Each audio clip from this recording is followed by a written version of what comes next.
Hello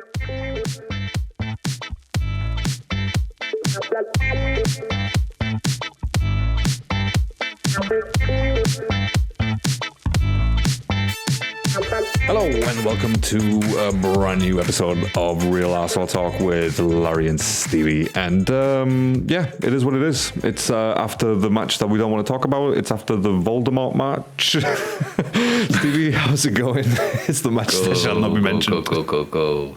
It's the night before the... Is it the day before, the night before, something like that? That's exactly it, yeah. It's Tuesday. Yeah, still flat, mate. Still flat for many reasons, but yes, that game, that fateful game. Is it fateful, or is it okay? I mean, a blip. Look, the season is definitely not over, right? And I think if we'd recorded this immediately after the match, right, I think the mood would have been 100%, that's it, we've lost the league, right? 100%.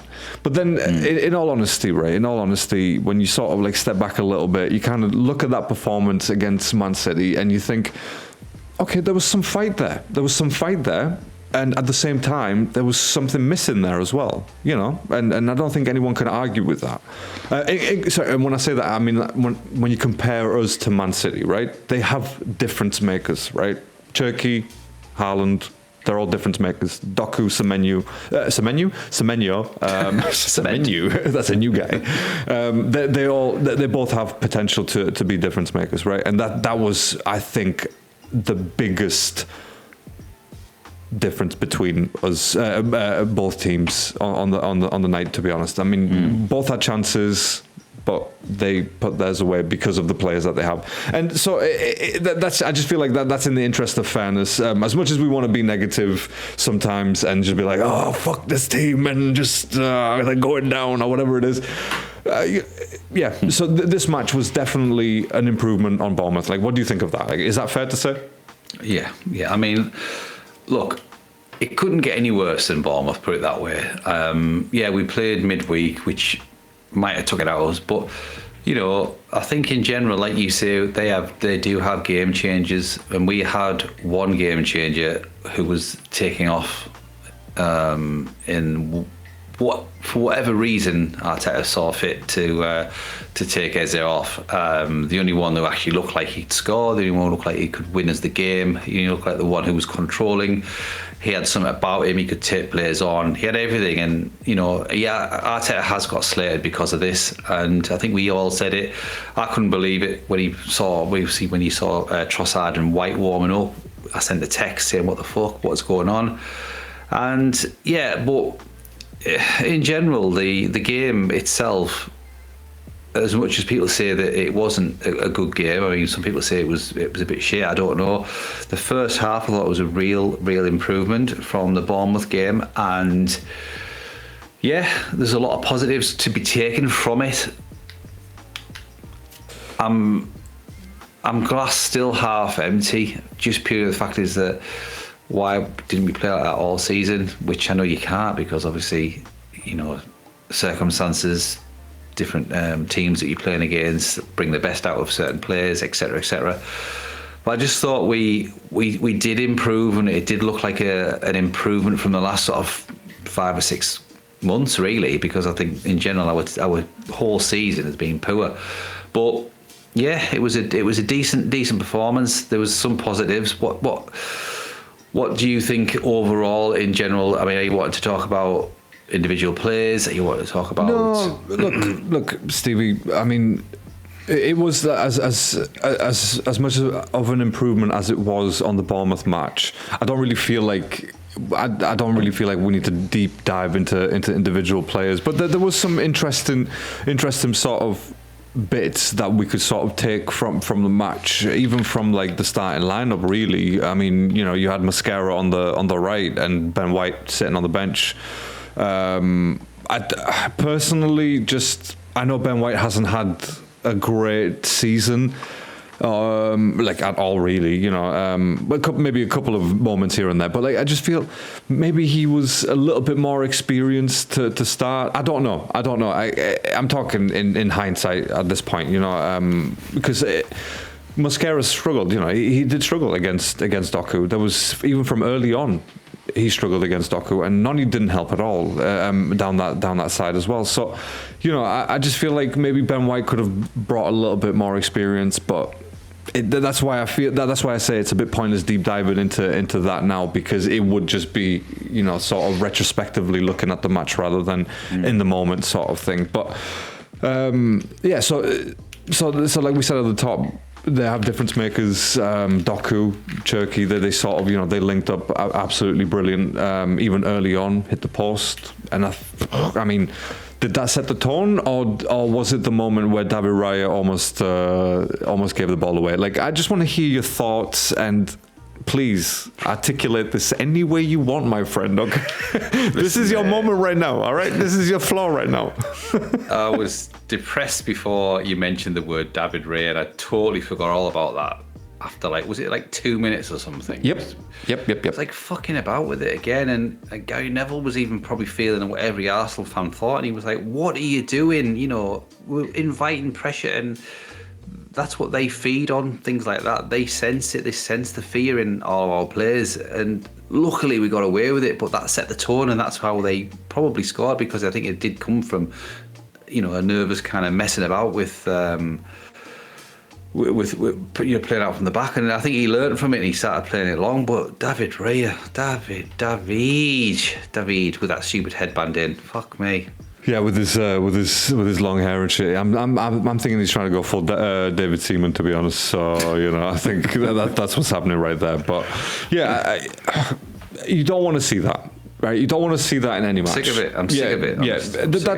Okay, look, we know that Raya's got that in him, but again, what a very wrong moment for that to come out, right? Like, just do that early season, you know, get that out of the system, like first whatever matches, but like don't wait for one of the most important, if not the most important match of the season to pull something like that out. I mean, talk about showing nerves straight from kickoff, like almost from kickoff. You're showing your nerves directly. You just basically laid all your cards out on the table, and you're like, right, that's all we got. It just felt like that, right? I know. We improved throughout the match, but again, it didn't set the tone, but it kind of lingered in the background, didn't it?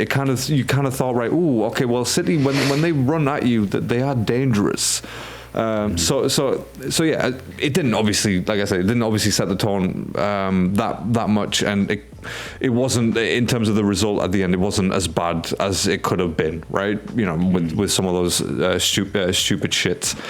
But yeah, so I mean, look, their first goal. Just moving away from Raya, by the way, because I know your feelings, and I'm only trying to bait you on that.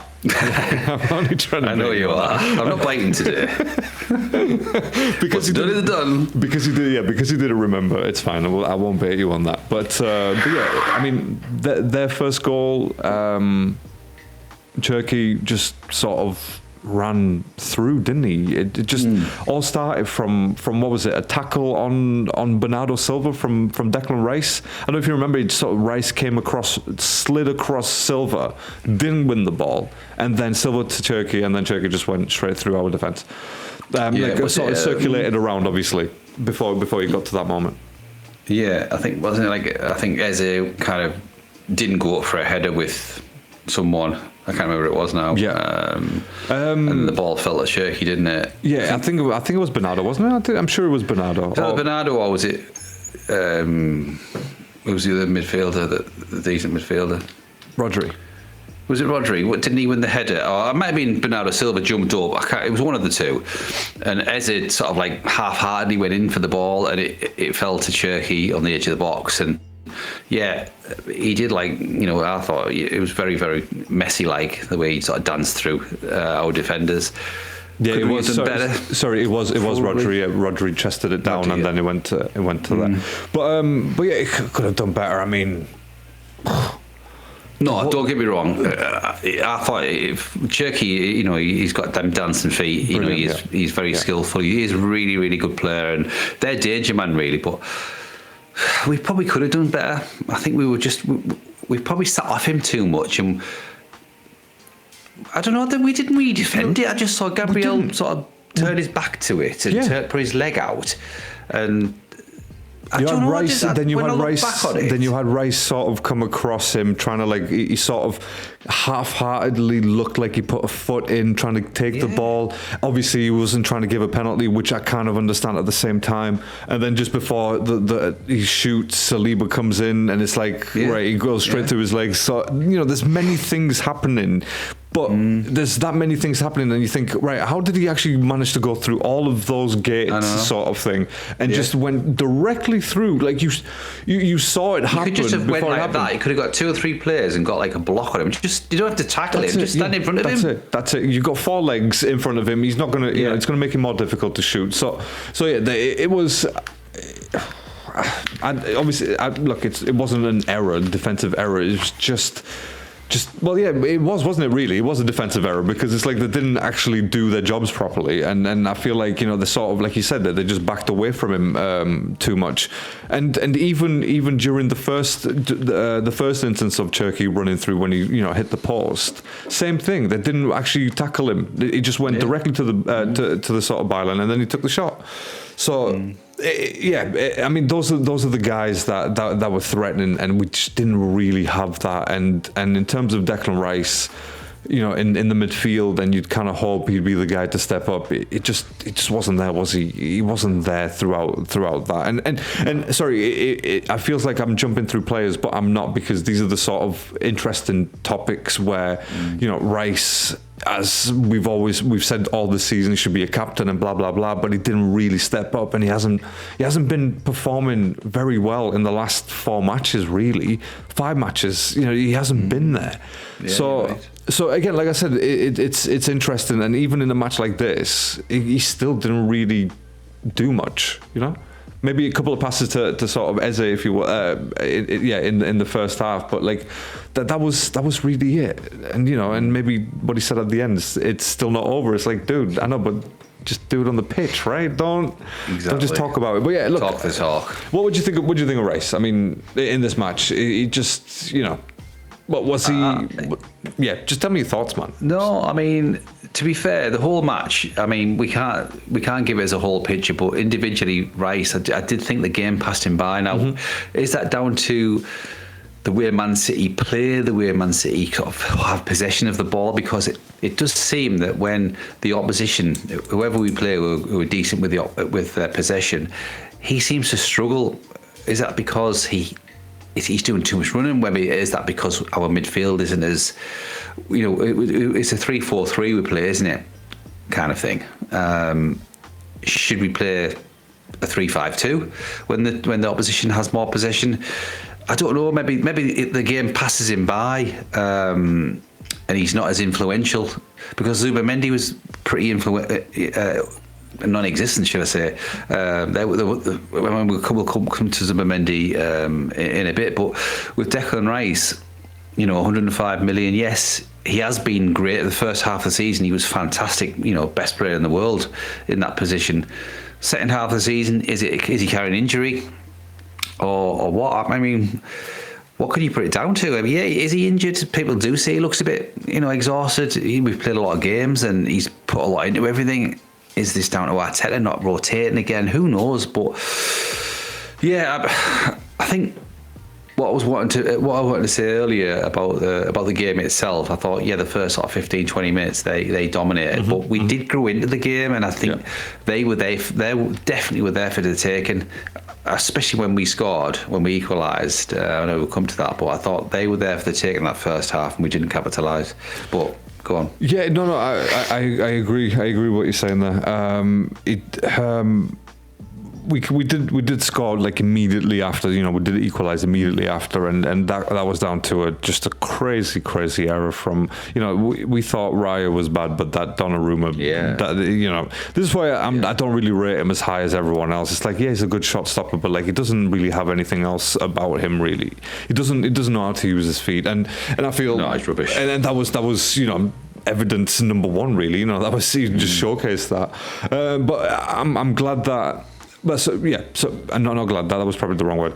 But I was happy that Havertz was like he started because he sort of reminded me of why I like him in the first place. You know, he is quite relentless. He will pressure, like, you know, keepers. He will pressure defenders.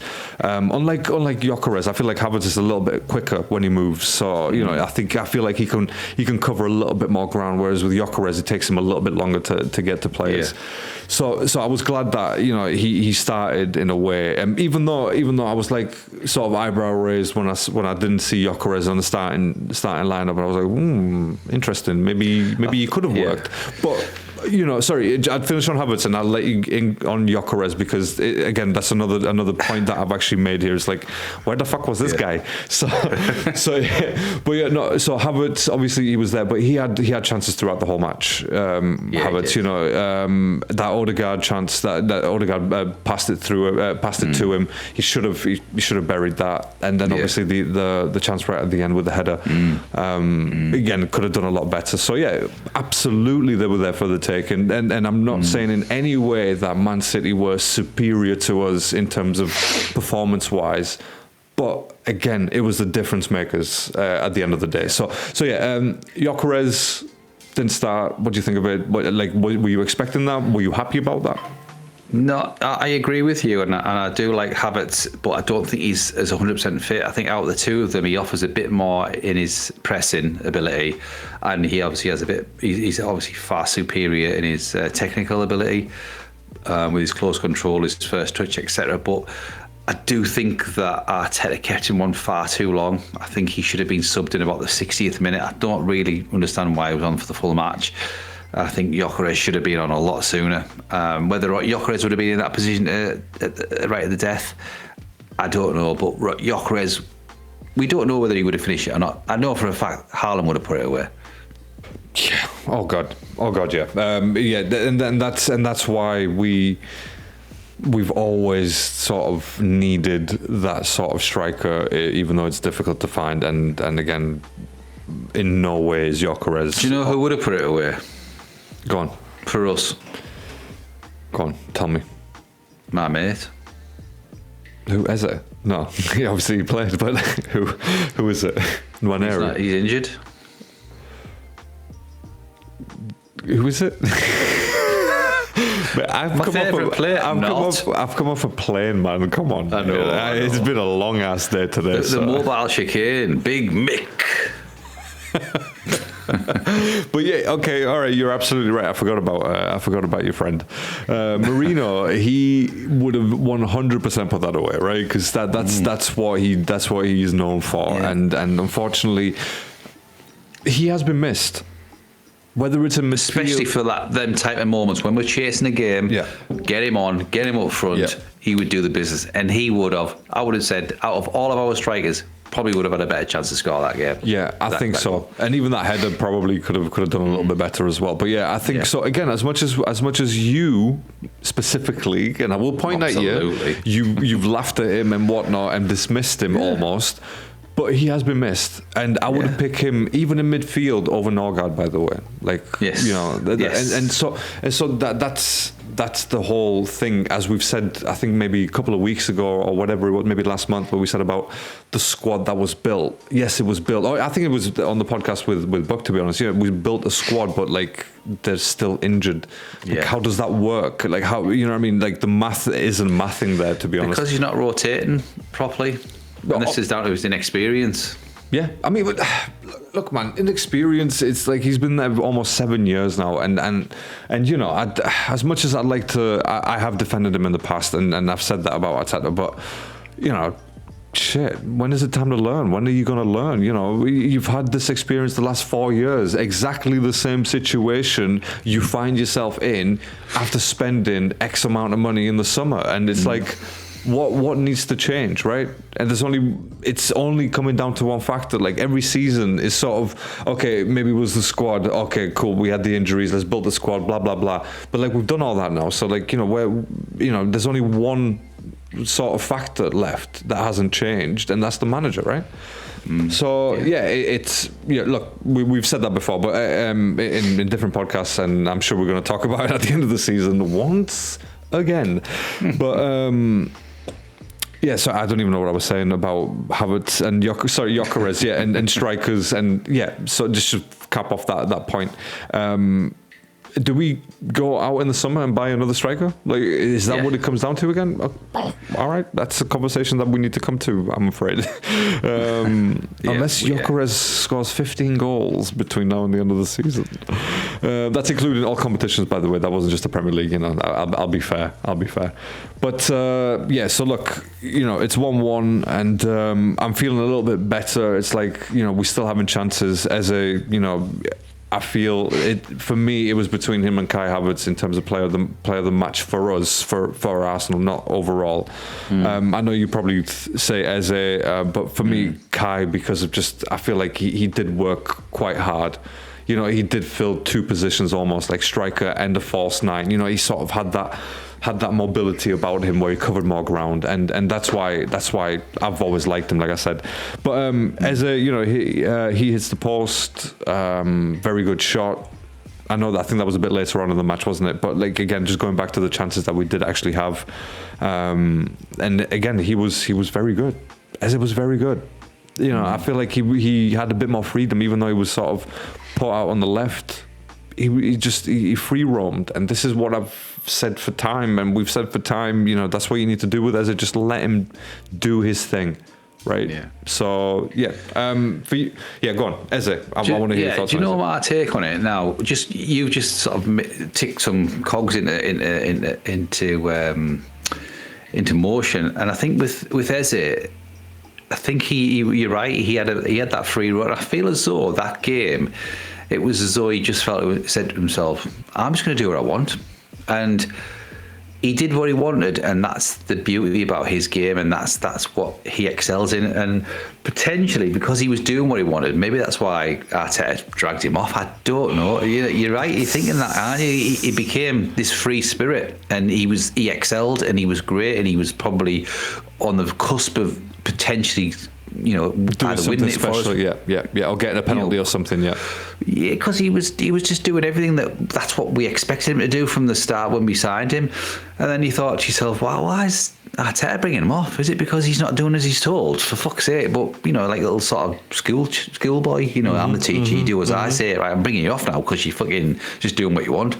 But it was evident to every fucker watching it that he was the only player that was going to win it for us, or at least score, because that would have made it 2-1 when he hit the post. He was taking players on around the box. He was doing everything that we wanted someone to do. Stevie, I don't think I've nodded so hard in my life, to be honest, because you're making so much sense right now, and it's baffling, to be honest, now that it's said out loud. You know what I mean? Like, you sort of, it's in there, it's in the brain, it's, you know, sort of, you know, floating around doing these things. But then when someone says it out loud, it sort of kind of starts making sense, because I don't think he was injured. Was he injured? I don't think he was. Right? No. And he was clearly, if not the second best player on the pitch for us.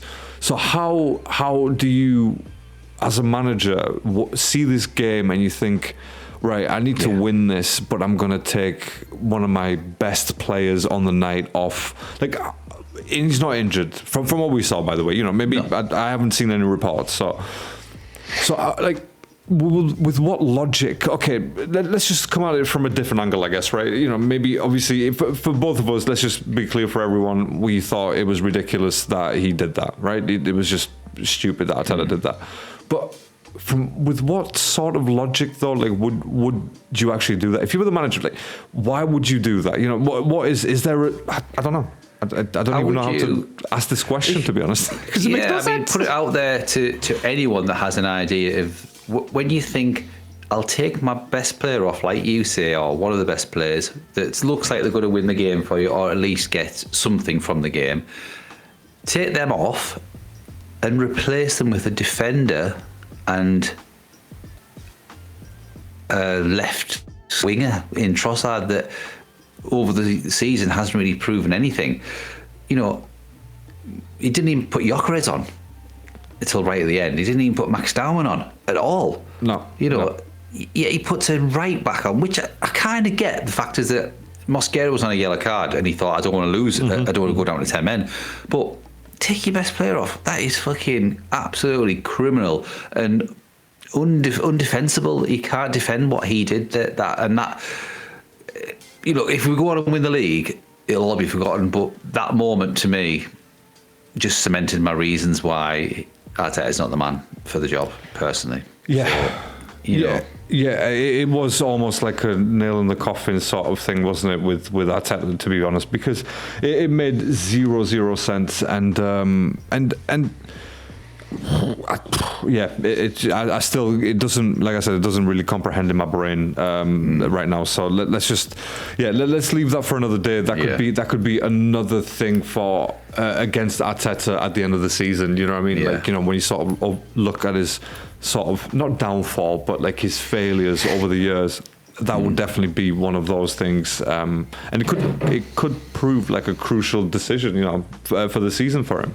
So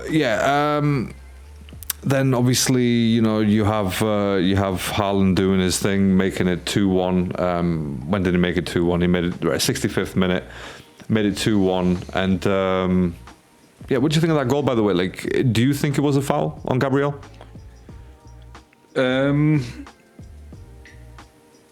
The one where Haaland scored? Yeah. I'd say that was more of a foul than the one on Havertz, when Havertz was run through on Kushinov, is what he was called. Yeah. I think it potentially should have been looked at, but I think the way that they've obviously interpreted it, they were just having fucking handbags every time the ball came anywhere near the pair of them. So the refs and the VAR probably just decided the fact that they're just being arseholes, the pair of them. So let's just let them get on with it. Because, yes, it probably was a foul. I love that, by the way. Sorry, go on. Well, I love it. No, I love it. I love how you described it, and you know what? I just love the whole idea of it. Where VAR's like, you know what? They're both being a pair of cunts. Let's just let them carry on. I love that idea, by the way. I hope VAR do that for more often. But go on, please. Yeah, but to be fair, there were. It was Narcomy, and this is. If we ever do, revisit any old pods and discuss of my theories on Gabriel, because I just think he's too. Immature is not the word. I think he's too emotional. He is too emotional. And I think he has he's probably this game against Haaland's been bubbling probably in the back of his mind all season since that stay humble malarkey throwing the ball at his head. Like, I'm ready for this. Absolutely. And it's come back, and he instead of just playing the game and playing the opposition, he's playing the person. He's playing against Haaland. It's like this rivalry between just him and Haaland. And it's causing the issue amongst the whole team of the nerves around him. Because to be fair, he didn't have a great game, Haaland. I thought he was just in and out, and they were just fighting each other every 5 minutes. And then when it came to that, they were fighting again. And yes, they were both holding each other. And I would dare say Haaland was probably holding him more. Yeah, I think so. Yeah. But it shouldn't have come to that. The ball shouldn't have eventually come to him, really. Exactly. You know what? That's exactly the point that I was going to make next, where where the fault actually was with Martinelli earlier on. Yeah. Of obviously how Nico O'Reilly actually got to that stage. Yeah. So and you had Odegaard, visibly screaming at him to go chase Nico O'Reilly and not stay on Mark Gahey. And for whatever reason, the guy came on in the 46th minute, and this was 19 minutes later or something like that when this goal happened. It's like, you've been on for nearly 20 minutes and you're telling me you're tired. Like, what is going on? And how are you responsible for the team to be so out of shape? You know what I mean? And he's known for tracking back, and that's the baffling thing, right? It's like, you're known for tracking back. So yeah, that's where I think the fault was 100%. Just the lack of it was just like that. It was a lapse of concentration, and that's it. And they punished us. But yeah, going back to the Gabriel Haaland battle, it was like you said, it was throughout the whole match, and it's been like that for as long as both players have been at either team. So. But I enjoyed it. I really, really enjoyed the battle between those two. Apart from obviously the near the very end where Gabriel was like, I really don't know how he didn't get sent off. Right?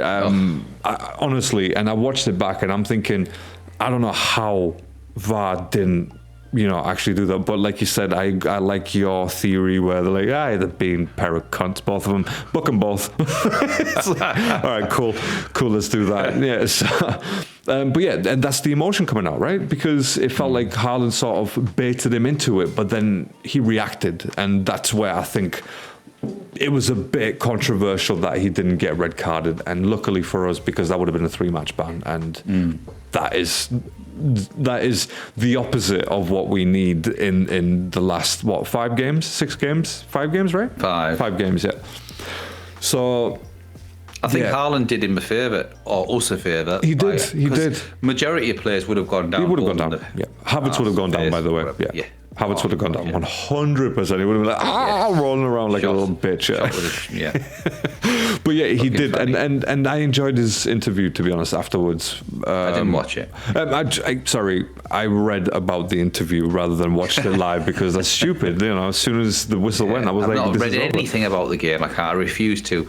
That's fine. Too That's bad. fine. It's too painful. He was like, there was no, he goes, if I go down there, that's a red card. He said, but then, that sort of ruins the game. And, I've been told not to go down like that. And because he said, it is a good sort of rivalry, and Gabriel's a good player and stuff. And you've seen them hug it out at the end of matches. And good, look, as much as I enjoy a football rivalry, as in, when it's directly in the Premier League, after the match, I'd like to think these guys do get along, as in, they're not going to go out fight each other, right? It's like they respect each other, and that's what I enjoy about it. However, it still feels like we have been little broad, right? It's like, nice one, little broad. You know what I mean? Get a pat on the head. Yet again, we've been schooled, sort of thing, on how to play under pressure. And we're miles away, miles and miles away from even from just us, the fans, just feeling comfortable. You know what I mean? Especially during this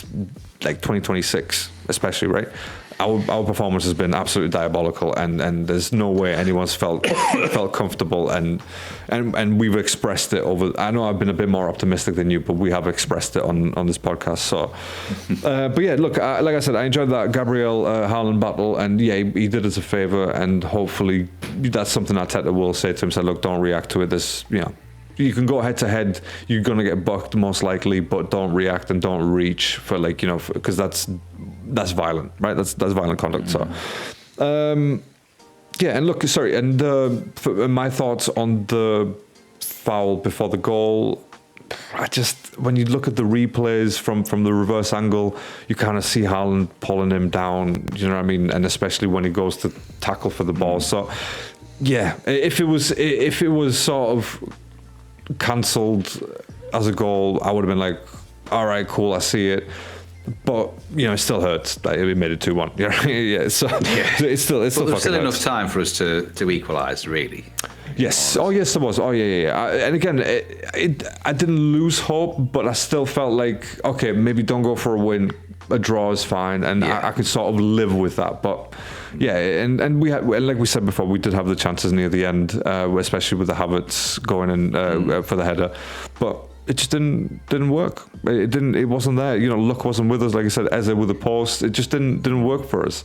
Whether it's the clinical finishing plus the bad luck, whichever way you want to put it, but there was elements of both in there. So, but in terms of overall, that's what I want to see Arsenal play for the remainder of the matches, which brings us nicely to where the hell does that leave us now? Because I know we asked this question a couple of weeks ago, but where does that leave us now after this important game? Stevie, tell me what you think. I thought, to be fair, summing up the Man City game, I thought we pressed very, very well. I thought for the first time in a long, long time, we looked like how we should be playing, and we played like that at the start of the season, where we were pressing teams, and then we sort of reverted back to type, where we sat back and let the other opposition have possession. But I thought the game against City was kind of a bit uplifting, and it made me think, look, we can go toe to toe with this type of team, and we actually looked the more dominant in parts. I know they, like we said before, they've got the sort of the match winners, especially the front three, especially Doku. God, he's fucking frightening. Every time he gets the ball, it's like, wow. they look like they're going to score every time he gets the ball, and that's the kind of worrying thing. And in all honesty, I think Mosquera was probably the right choice initially because of he's a bit quicker than Ben White, and I think Ben would have been fucking skinned so many times, but hey ho, it's history now. But yeah, we actually looked like we had a bit more about us. They were sitting off us, I thought, in the second half, especially when we were going for the equaliser. I thought, creativity wise we were a bit better, but as soon as Eze came off, that kind of put the flames out really. And where does it leave us? It leaves us awaiting the inevitable, in my opinion. Wow, Mr. Doom, Dr. Doom over here. You know what I mean? Wow. Okay, go on, please. No, my thoughts before the game were we couldn't get hammered.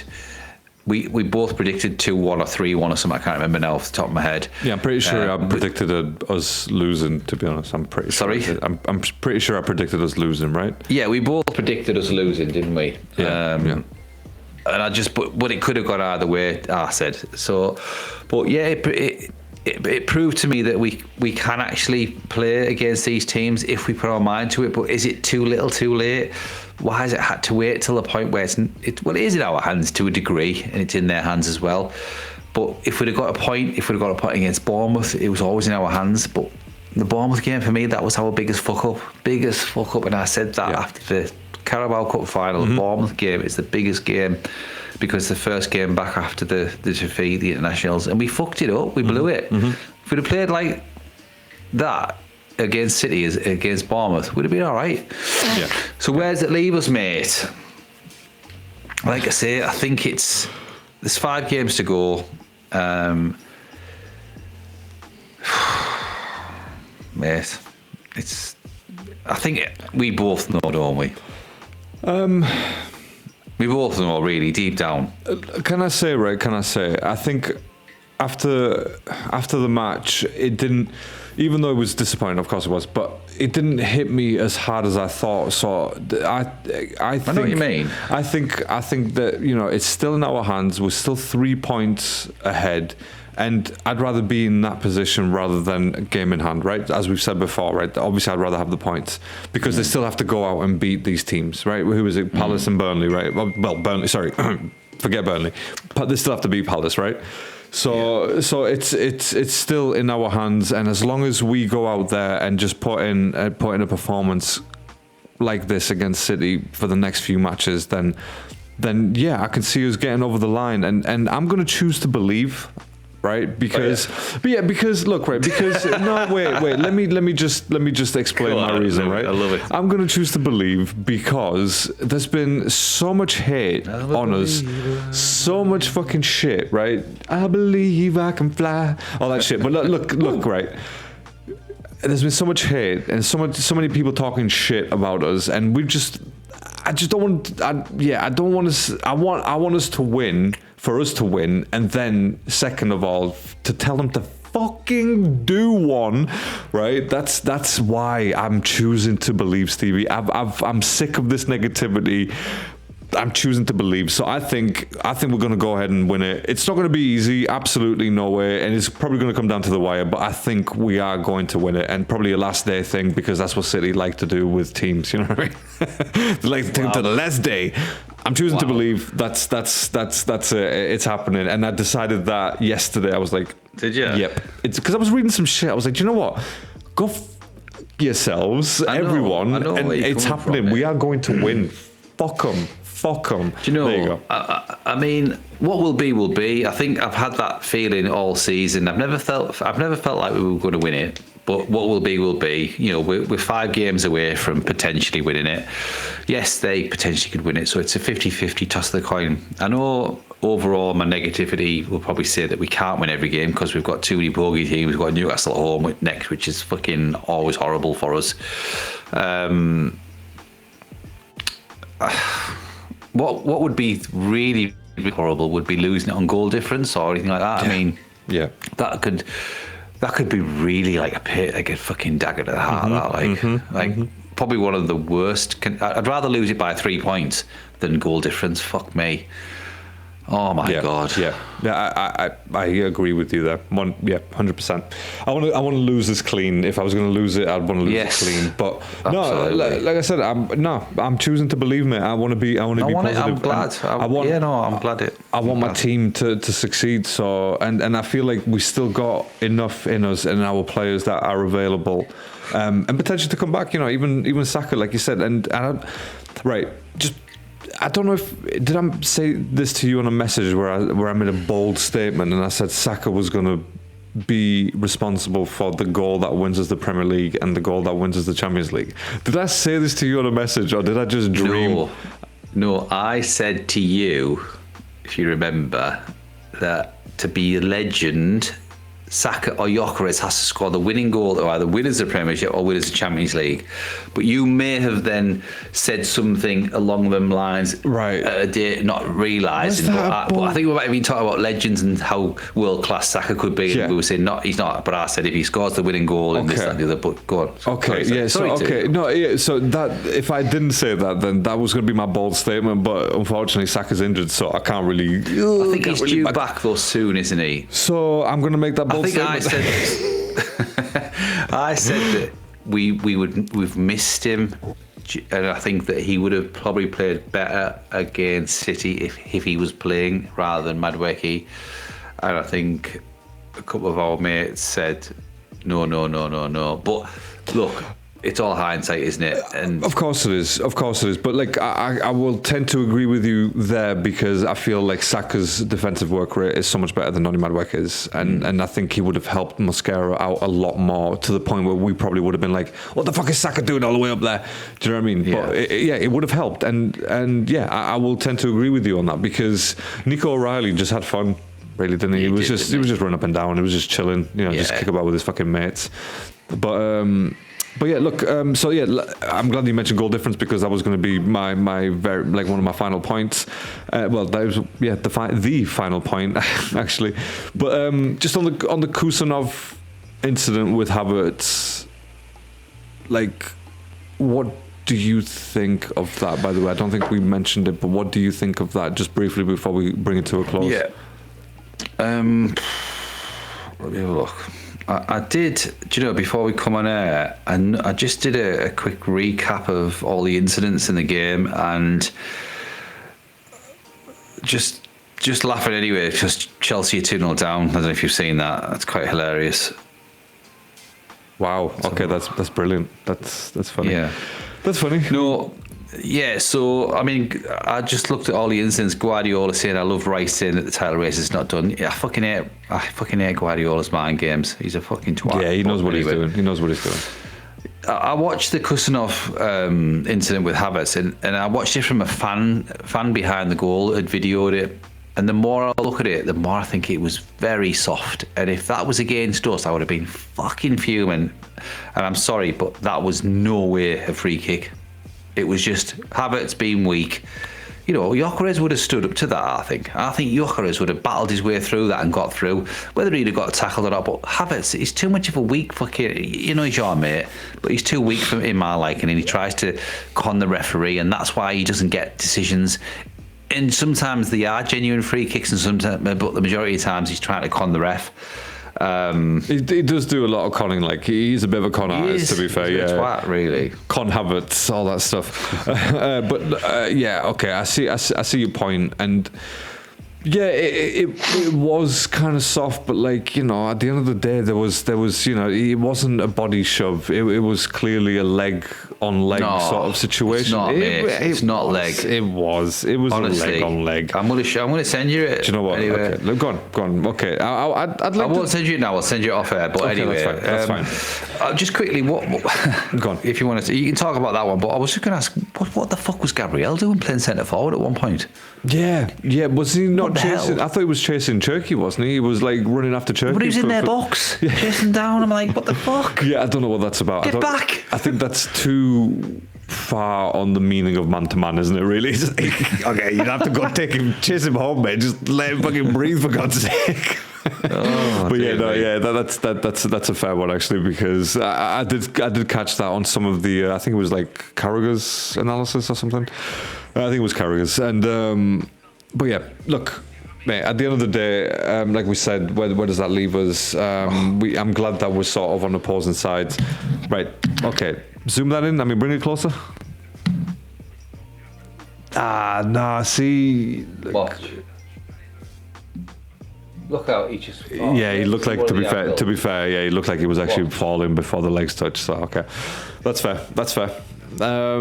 It's done now anyway. It's done, so it's irrelevant, and I think we're probably going to get sued because this guy's fault. Let me just try to get the first angle. Oh my god! No, I, that's what I'm saying. Like you could see him sort of falling before that happened. Oh, here we go. Oh, he's falling. He just falls down too easy, mate. Honestly, he's just falling down. It's soft. No. It's soft. It's soft. Like, you know, again, it's not like I cried over it. It's like, oh my god, the ref conspiracy. No, I don't think. No, the But- ref was shit, but he didn't give anything that controversial.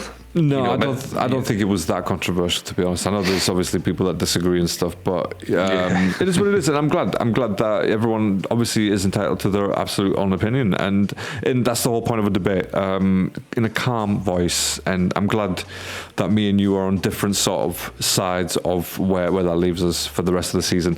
But look, Stevie, is there anything else you want to add maybe before we bring it to a close? Anything interesting? Any anecdotes? Any jokes? Mystery rhymes? I don't know. Whatever, man. Whatever. Different language. No, obviously we won't be doing a pod now until after the Newcastle game, and it's just a matter of. It's a late kickoff, isn't it? I think it's a 5:30 kickoff. Yeah. I don't think it suits us personally.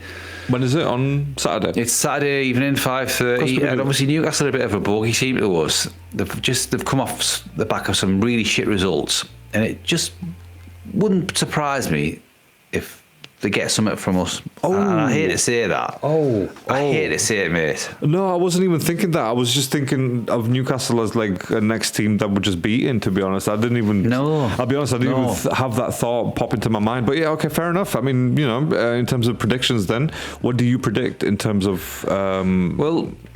Well, yeah, against Newcastle. If you think, I mean, as daft We're as at it home, sounds, by the obviously way. Burnley have been relegated, haven't they? So are they going to have no fear and they're going to put up a show against City, or are City just going to steamroll them 4-5-0? Yep. Yeah, okay. So if that's the case... Sorry, yeah, I don't know. Yeah. Was that a question to say? But I don't know what it was. Yes. Yeah, okay. So if that's the case, how much pressure is going to be on us?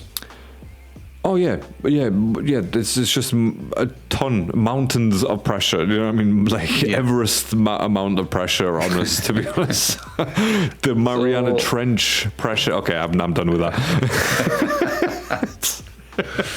Yes, honestly, I haven't got a fucking clue what could happen on Saturday, and I've passed caring because mascara and. Wait, sorry, was that past Karen or must Karen? That was just rhyming. Okay.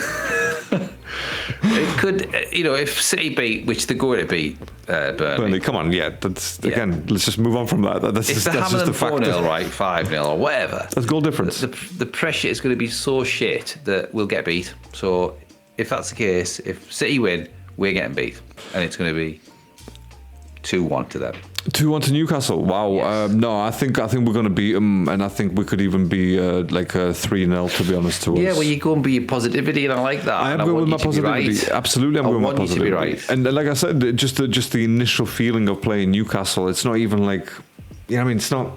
You know what I'm saying? It's like not doing anything. It's like, all right, cool.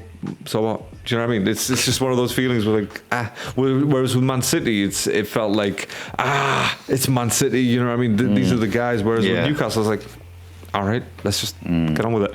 So yeah, that's what I think. I think we're gonna bounce back, to be honest, because it's been 4 years, I know, but I just can't see Arteta not motivating these players more. Do you know what I mean? Like this is the closest that he's ever been at this stage of the season. So, fuck him. Let's just see. But I think I predict a win for us, and I think we'll do. Well, we'll talk about game by game, I guess. So yeah, and by the way, on Saturday, if you do want to do the podcast, absolutely we can do on Saturday evening. So. Okay, just a quick one then, just before we close off. I just want to bring Zubimendi's stats in. I don't know if you've actually seen the stats for Zubi. I have not. 18 passes against City. 18 touches to the ball. Wow. Yeah. Wow. And for context, obviously Rodri, 61. Wow, that's so low. That's poor as fuck, isn't it? That is very, very poor. Wow. I didn't realise it was that bad, to be honest. Yeah, but it's a good job I didn't look at the stats because that would have depressed me more. But look, Stevie, man, I feel like with Rice and Zubimendi, unfortunately, they have been run into the ground, and the fact that Norgaard's not getting a game and Marino's injured, and Havertz is a backup for Gyökeres, and Eze is a backup for Martinelli or whatever, or Odegaard. So it's the squad building. Unfortunately, the way that it's unfolded this season, it hasn't been successful. You know what I mean? Yeah, it's we're gonna talk game by game. So yeah, what was I saying about the successful? I don't know. You're about something. Martinelli being I don't know, Eze being Martinelli's cover. Oh yeah, being the backups and stuff. Yeah, but the squad building. Sorry, it hasn't been successful this season. The way that it's unfolded. Eze maybe potentially the sort of brightest of them all. And Zubimendi right there, I think, because he has been good. Zubimendi, first half of the season, he was very good, and but unfortunately, that's just the way it is. So yeah, absolutely right. No, Stevie, don't show me news like that. All right, there's absolutely no way Bernardo Silva's going to come to Arsenal. So that's not even. I'm going to even delete that from this podcast. I would stop supporting him if we signed him. I'm not even. Honestly, I need to delete that from this podcast. I can't believe I actually said that out loud. That's disgusting. That's disgusting. But yeah, cool. Right, I'll tell you what, mate. We will leave it there. We will be back on Saturday, potentially Sunday, whichever day is easiest for both of us. But we will discuss that. And cool. Thank you so much for listening. Catch you on the next one. Stay safe, stay alert. Stevie, send us out. Au revoir. Stevie. CC. Arrivederci. Fuck you, everybody. And I love that.